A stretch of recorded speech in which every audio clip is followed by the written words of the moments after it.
Costa Rica was actually really cool. Thanks for asking. Actually, do you mind if I take this?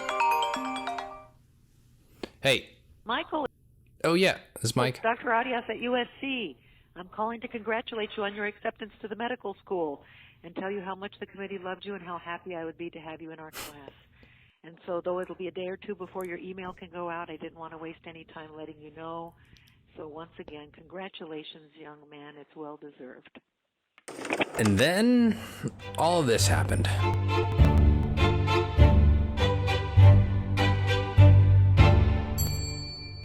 Medical school is almost over, and in today's video, I'll be sharing with you how I got into my dream medical school, UCLA. Specifically, I'll be talking about my 4 pre-med years and what actually went on during those years. Most importantly, I hope you'll learn how you can plan your own pre-med years. Hey guys, a little bit of a post-edit addendum here in my new room in New York. As I was watching the edit back, I noticed that this was a little bit of a longer video, and it's more of a step-by-step walkthrough type video, as opposed to your typical content on YouTube. So I would say feel free to take a look at the table of contents now to see what most interests you or how I can most help, and find the section that is most helpful for you. Thanks, and I think you'll really enjoy the walkthroughs that I put together. All right, so this is my actual 4-year plan. The first thing that I want to bring to your attention is how many sheets there are. This is schedule as of spring 2018, my most updated sheet. But if you look back in the past, you can see that it started with sheet 1, just a very simple bare bones sheet. Sheet 2 made a couple of changes. We took out some of the requirements because maybe it was getting a little confusing. Sheet 3, we simplified it even more. Sheet 4, we added all these requirements concurrently so we could make sure that everything was satisfied. We underlined a couple of things that met certain requirements. We changed the color on other classes that fulfilled, in this case, a writing requirements for medical school, and we bolded certain courses. So just a little bit of filtering there. And then the 5th one, and this is the one that eventually ended up being my 4-year schedule, was sheet 5.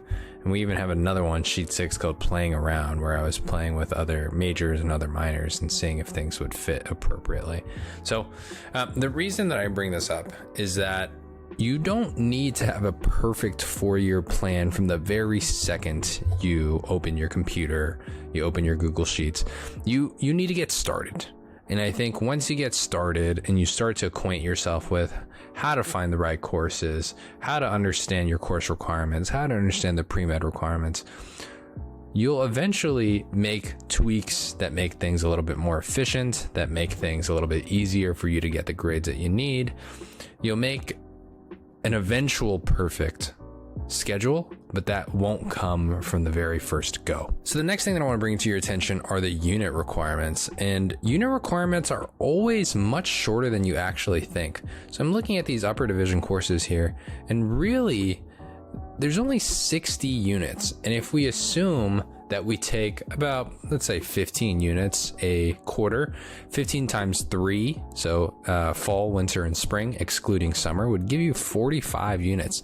So really, you can finish most of your upper division courses even in a year, really. If you really push yourself to take 20 units a quarter, then you have 20, 40, 60, and you could graduate a whole year early. The reason I bring that up is that the sooner that you realize that college is not packed to the absolute brim, the sooner you can recognize that you can play with your schedule, especially if you feel comfortable in college, to really take advantage of your time. I took advantage of my time by graduating 1 quarter early and adding on a minor. I know folks who have spent 4 years in college who knew exactly what major they were going to end up doing and did that major, but they still ended up graduating over 4 years with no minor, just because they were very inefficient with their planning. Just recognize with many majors, particularly at UCLA, and I'm sure it's the same otherwise, you can graduate much earlier than you think if you are very efficient with your time, if every course has a designated purpose. Now, if there are courses that you would like to take just out of sheer interest, no one is going to stop you. Don't not take that course just because Mike said it would be inefficient. No, what I'm saying is, if you were kind of like me and college was a stepping stone for medical school, then take advantage of this time and make sure that you're time efficient with what you need to get through so you can make more time for the other things that matter in your life. So a good example of how you can be time efficient if you're planning in advance is this course, MCDB 60. You can see that I both bolded and underlined it. In my kind of convoluted system, bold refers to these GE requirements that are foundations of society and culture. Underline are courses that are foundations of the arts and humanities. You can find courses like MCDB 60 that fulfill multiple requirements, thereby giving you essentially two classes, two birds with just one stone. Here's another great example. Scan 60W. I made it in red, italicized, and it's a W course. So red just means it's a writing course or an English course, which is one of the prerequisites for medical school. You need 1 year or 3 courses of English. Not only is it red, it's italicized. Italicized in my legend meant that it fulfilled the visual and performance arts analysis. So if you know you're going to have to fulfill GE requirements and you know you're going to have to fulfill other pre-med requirements, such as a writing course, try and get both of them in one sitting so that you can save yourself an entirely new course. And again, I just really want to reiterate, look at where I started. It doesn't have to be that serious. Like, I started where I only planned out my first year, my second year, and then my third year, it was literally, these are just the upper division courses in order. I wasn't really planning anything out. These are Spanish classes in order. These are research courses that are just repeated again and again. And then I wrote things like elective or fun, just to placehold and give me a scaffolding with which to work with. It doesn't have to be color coded, and you don't have to have all these fancy macros or summation formulas. Just make it simple, just get started, and you can iterate them over time. Next, I want to make sure that you really are paying attention to these quarters or semesters. They often get overlooked. The summer quarter or semester. Summer 2016, I had a plan. I took physics abroad at the University of Glasgow in Scotland. Wonderful time, wonderful place. And it only really happened because I had the foresight to plan it. Summer 2017, I planned to take my MCAT. And again, this ended up being the perfect time for me to take my MCAT. And I would have not known had I not built my timeline, worked backwards, and forced myself to figure out, hey, when is the best time for me to take this standardized exam? And speaking of major medical school milestones and working backwards to build your timeline, you need to make sure that your 4-year plan also includes medical school related entities. Here you can see in spring 2019, I have medical school acceptance. And actually even before that, I have August 2019, matriculate to medical school. What's immediately before matriculating to medical school? Well, it's being accepted to medical school, which will happen here. Well, what's before being accepted to medical school? Well, I have the interview season, which I put in fall 2018 and winter 2019. Oh, and what's before the interviews? Oh, it's the secondary applications, which I protected my summer 2018. And what's before the secondary applications? Oh, of course, it's the primary applications, which I protected time in spring 2018. And of course, one of the things on the primary applications is the MCAT. You can see kind of how I'm working through these processes, and you can see that it's really not as complicated, especially if you put it down in paper. You can get a real appreciation of what you're going to have to do and by when. But that was my 4-year plan, but let's talk about the more important person in the room, you.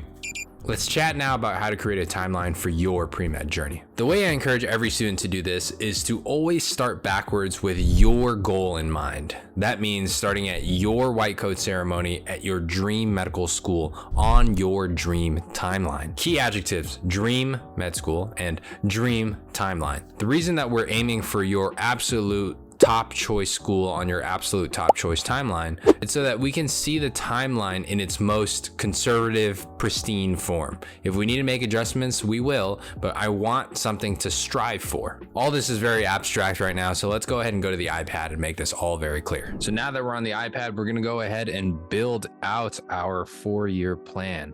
I'm going to do it in the quarter system just because that's what I'm familiar with, but it's pretty easy to transfer this to the semester system. If you need help, feel free to reach out and I'm happy to help. All right, so in the quarter system, we have fall, winter, spring, and summer.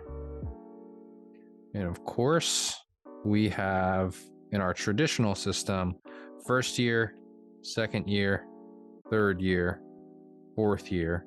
And if you're doing a traditional no gap year plan, you would start your MS 1 year right after. Okay. So let's go ahead and count the quarters that we have available. Of course, we will always start with a goal in mind. So when are most white coat ceremonies? Most white coat ceremonies actually happen around August, September. So let's say that you end up having a white coat ceremony here. White coat ceremony. Boom, white coat ceremony. And just to also just add context to all this, this is going to be your first quarter. And then another big milestone for college is graduation. So just assuming a typical 4-year plan, we have you graduating in the spring, aka sometime in the June of your 4th year. So now let's go ahead and move backwards from your white coat ceremony. In order to earn a white coat, you must be accepted. Well, when do acceptances come out? They can come out anytime between December of the previous year all the way through June of the year that you're applying. I'm going to go ahead and make a big bracket for winter and spring. So that bracket is the duration where you can expect the majority of your acceptances.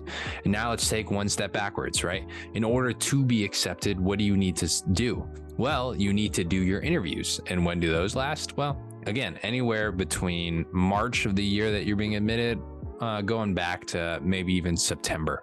So I'm going to make a new bracket for interviews here. And of course, what do you need to earn interviews? Well, you need to submit an application, and specifically the application that's right before interviews are called your secondary application. And those are done on a rolling basis. So you really want to submit those as soon as possible. I'm going to say that you submitted them before your interview season just to make sure that you were available for every interview slot. And that would slot you really in the spring, summertime. So here is a new bracket for your secondary application that I'll just kind of lay here in the summertime. And that's the secondary application. What's the application right before that? That would be your primary application. And those are actually due around about June, late May.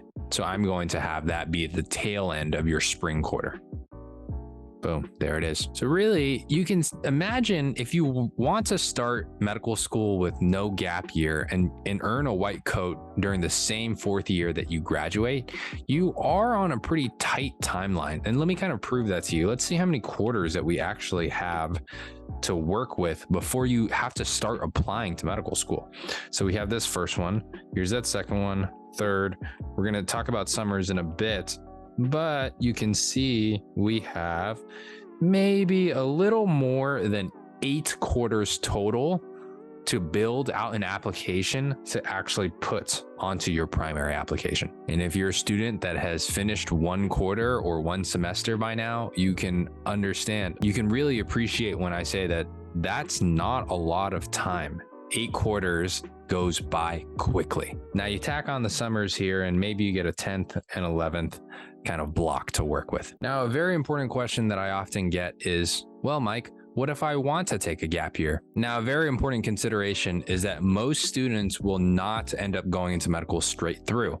But if this is your desired timeline, I think it's important to be really realistic with how much time you have remaining before your application. Most of you will take at least 1 gap year, if not more than 1. This is a trend nowadays, just to give people some more real life experience before medical school, before committing to the profession, and just giving them more actual time to build a strong application. So I'll model what this looks like if you just take 1 gap year. I'm going to go ahead and redraw this, and if you'd like, you can follow along, but if not, then just feel free to skip forward a couple of seconds.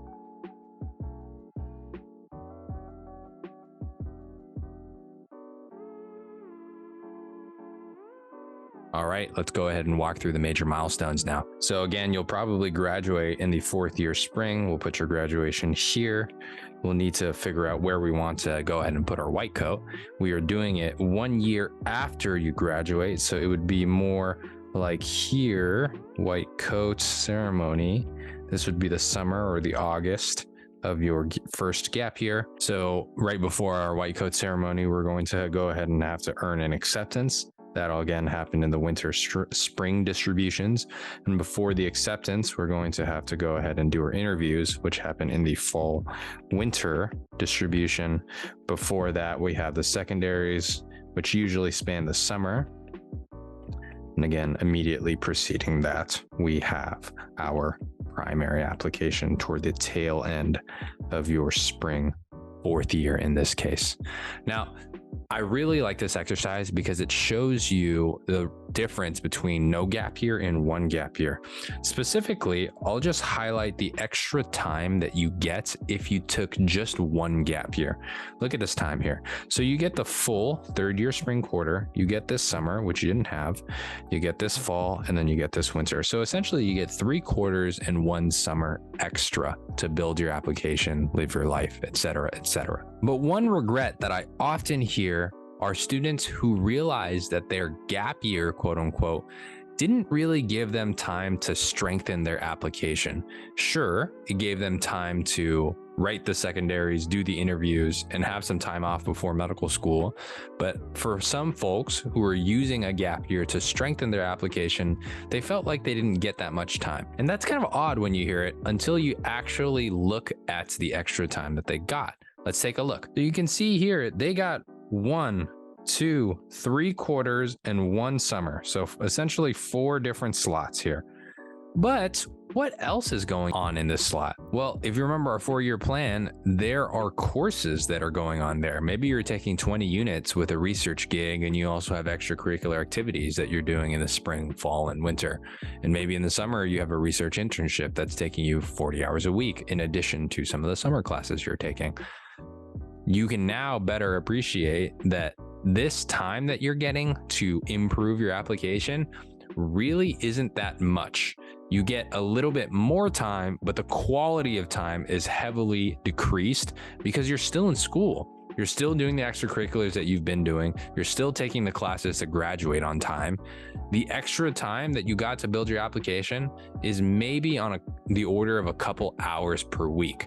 It's not a whole year of free time. And I really want to reiterate that. It is not a whole year of free time, which is a very common misunderstanding that people have.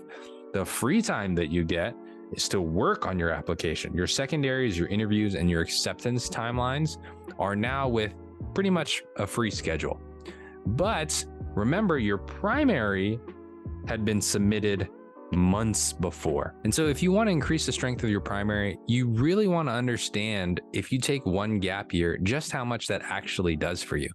For some folks, when I've run the math here or drawn the timeline for them, they've realized that they either need to try and squeeze everything into no gap years, because 1 gap year really isn't that much of a support or that much help, or they're realizing, okay, now I really want to take 2 gap years so that I can actually get a whole year of time without the pressures of school and research and my extracurriculars to really work on the rest of my application. So just to demonstrate that, I'm going to draw an example with 2 gap years really quickly and then show you some of those milestones.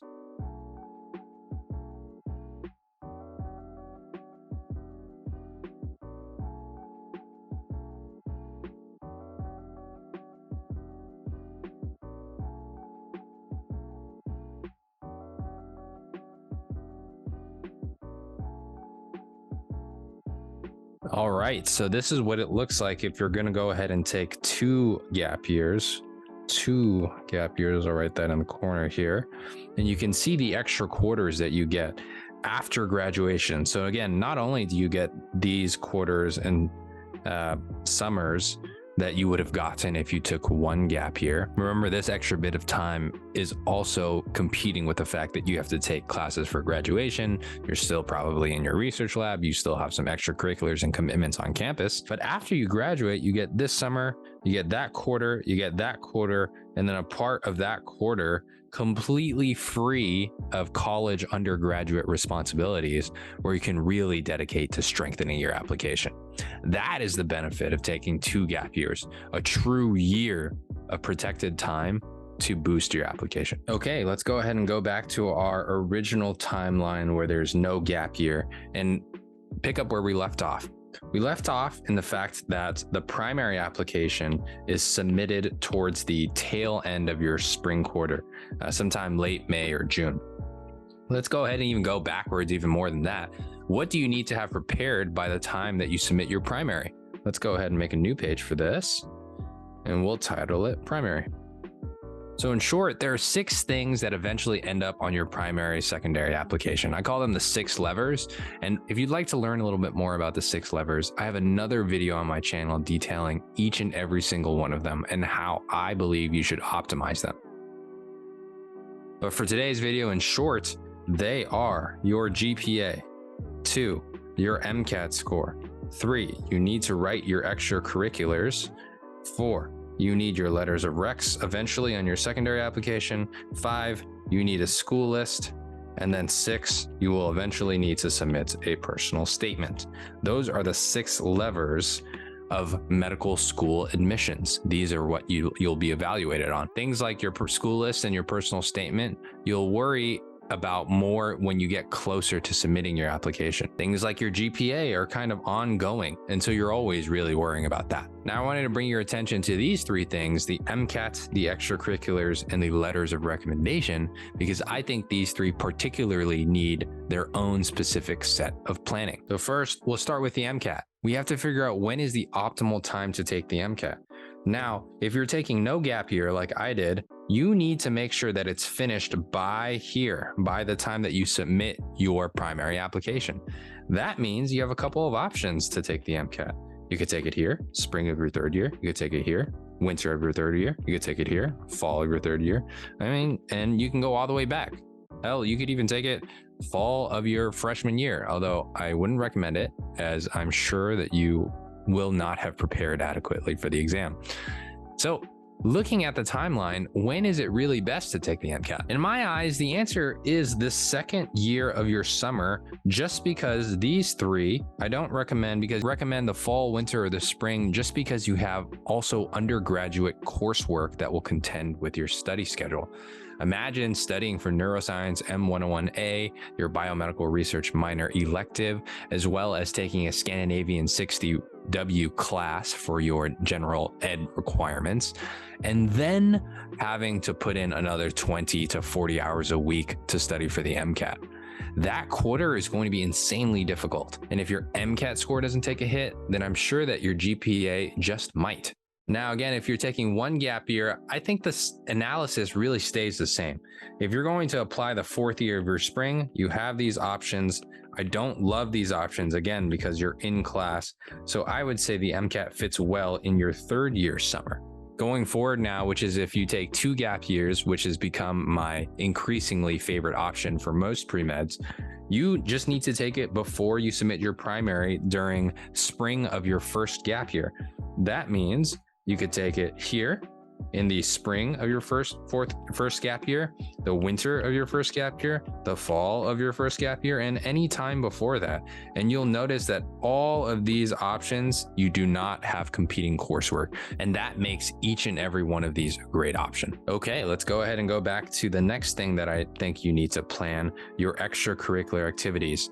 You really want to make sure that by the time your primary application rolls around, you have a strong extracurricular profile. I think a good way to kind of demonstrate how I spent my time on extracurriculars will be to show you the timeline that I had for my 3 most meaningful extracurricular activities. All right, and here it is. Here is one of my first of 3 most meaningful experiences. This is when I was a health coach for a digital health platform. I just want to really direct you not to the activity, but to the dates. It looks like I started this in February 2017, and then I projected that I would continue through it, which I did, all the way till June 2019, which is when I graduated. Okay, and now we go ahead and look for our second most meaningful experience. It looks like here is the second one. This was my stroke recovery lab that I started in December of 2016. And again, I projected that to end at the time of my graduation. So we have December 2016, we have February 2017, so a couple months from each other. And then let's look for our last most meaningful experience here. Looks like that's here, and that started in September 2015, literally the first month that I stepped foot on campus.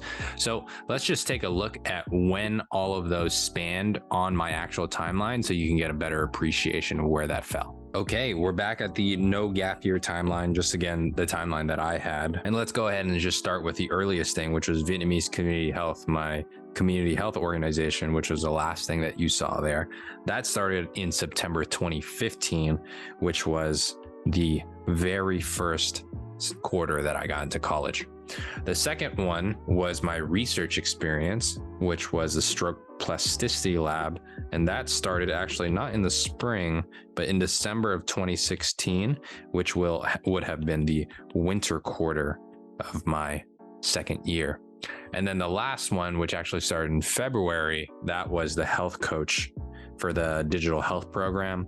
That was called My Life, and we'll put that there. The reason that I bring these up is to demonstrate to you just how long I was involved with some of these extracurriculars, to give you a sense of, I think, how long it might be appropriate for you to join certain extracurriculars before you feel comfortable enough to apply with.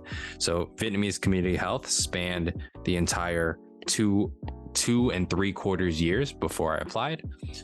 My stroke recovery research was about 1 year and a quarter before I applied. And then My Life, which was the digital health training platform, that was about a year before I applied. I think that's relevant because if you want to apply this coming June and it's February and you're looking at your extracurriculars and you can really only extend them to maybe 6, 7, 8 months and you feel like you're not ready quite there yet, that would be a good sign to maybe think about extending your timeline to make it a little bit more appropriate for you. Okay, and let's go ahead and move towards the letters of recommendations, which again are a thing that I think you have to plan in advance for. You don't want to be stuck the spring quarter of whenever you're applying and say, oh gosh, I need a letter of recommendation from literally every professor that I'm taking this quarter because I haven't had the foresight to plan for those letters in advance. To help with that, let's take a look at my letters and see when I was involved with each of these professors or programs, just to get a sense of how much time or leeway I think I would recommend before you went ahead and applied. So it looks like I have 6 letters here, but the first and the 6th are just really duplicates. So these 5 letters, the first was from my neuroscience research lab, neurostroke plasticity lab, which we talked about earlier. Next one was my intro to Buddhism professor. This one was the TA that I had during my freshman year.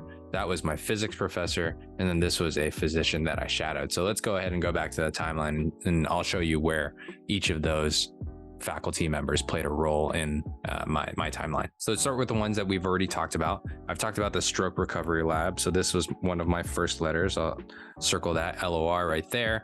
The second one that I want to talk about is the Intro to Buddhism course. The next one I want to talk about is my Intro to Buddhism letter of recommendation.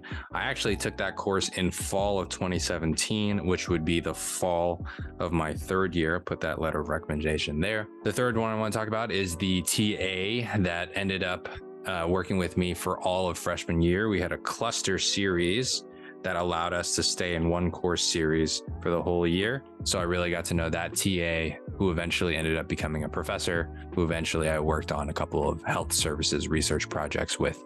Then my 4th one was the professor of physics at the University of Glasgow. That occurred in the summer of my freshman year in a study abroad program. And then lastly, we have a professor and physician that I shadowed and did some health services work.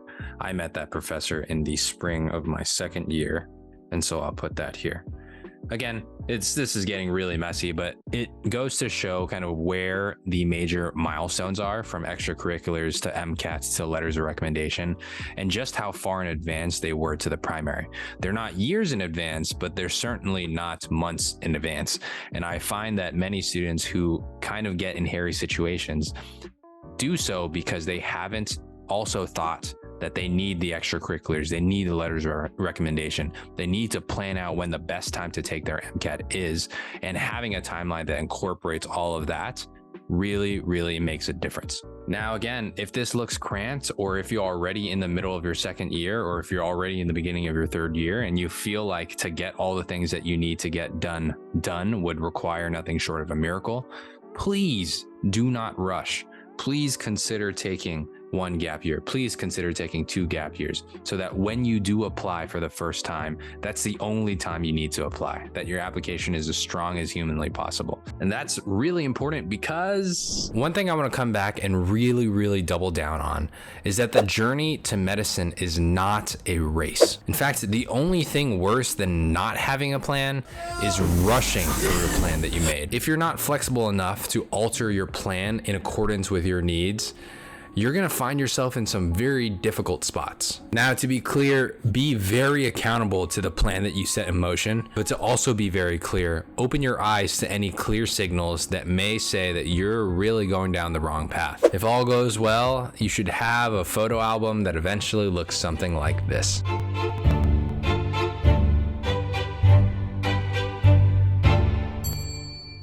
If you found the video helpful, it means the world if you could leave a like. And if you want to see some more of my videos, go ahead and subscribe down below. Now, I'd love to hear from you. Why don't you comment down below where you are in your pre-med journey and what obstacles you're currently facing. In the description box below, I've left you 2 resources.